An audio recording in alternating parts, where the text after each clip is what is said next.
नमस्कार दोस्तों। ये बात है 20 जुलाई 1969 की।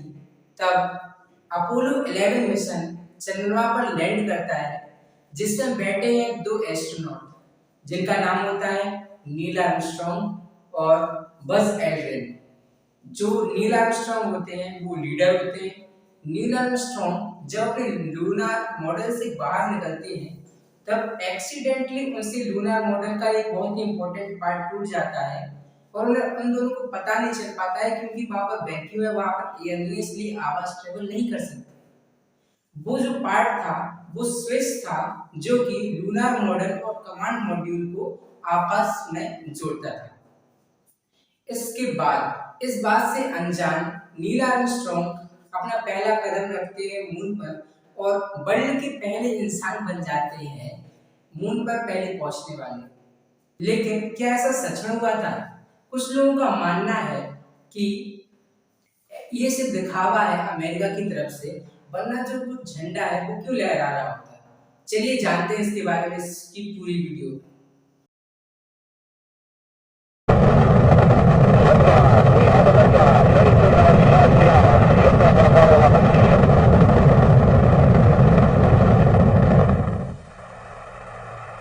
Down, 2.5.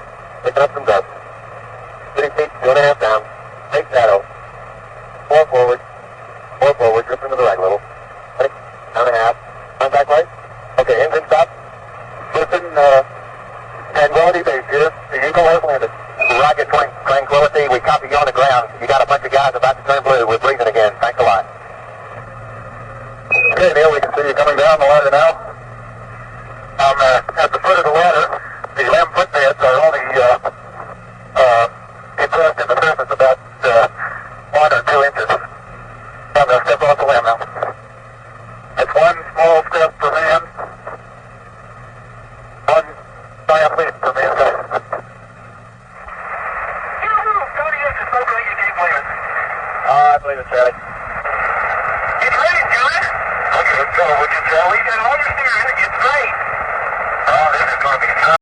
दोस्तों, शायद आप लोग जानकर हैरान होंगे कि इस अपोलो मिशन को प्लान करने के पीछे एक वजह है, एक वॉर।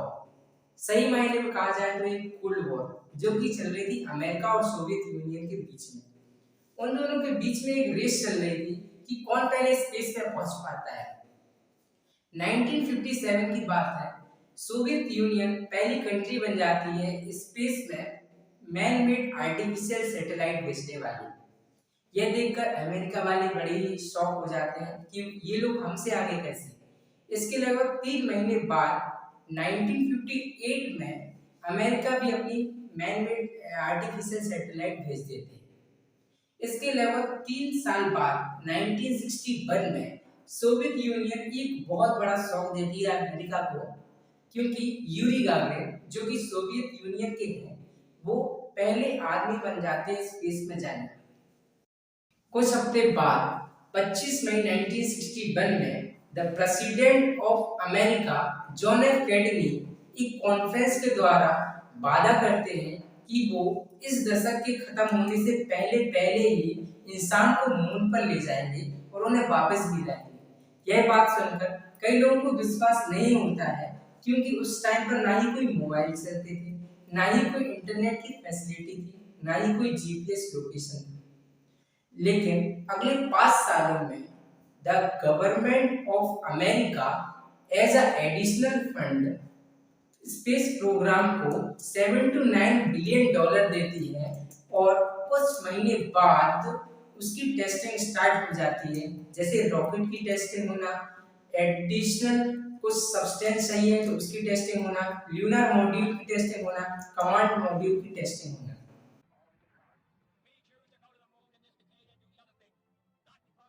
1963 से लेकर 1967 के बीच में बहुत सारे टेस्ट करवाए जाते हैं जो कि अनमैन्ड होते हैं। फरवरी 1967 के बीच में एक मैन टेस्ट प्लान करवाया जाता है, लेकिन उसके 4 दिन पहले 27 जनवरी 1967 को उसी केबिन में आग लग जाती है और तीनों एस्ट्रोनॉट मारे जाते हैं। केबिन में आग लगने के बावजूद नासा हार नहीं मानता। अपोलो 4, अपोलो 5, अपोलो 6 अनमैन्ड होते हैं। अक्टूबर 1967 में अपोलो 7 लॉन्च करवाया जाता है, जो कि पूरी तरह सक्सेसफुल होता है। दिसंबर 1967 में अपोलो 8, मार्च 1968 में अपोलो 9, मार्च 1969 में अपोलो 10 मिशन करवाया जाता है। फाइनली 16 जुलाई 1969 को अपोलो 11 मिशन लॉन्च कर दिया जाता है। इस मिशन में 3 एस्ट्रोनॉट होते हैं।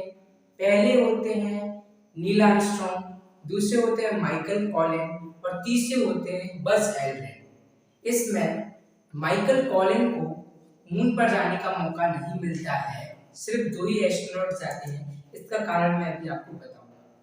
19 जुलाई 1969 को लगभग 4 लाख किलोमीटर तय करने के बाद जो एयरक्राफ्ट होता है अपोलो 11 वो मून की ऑर्बिट में पहुंच जाता है।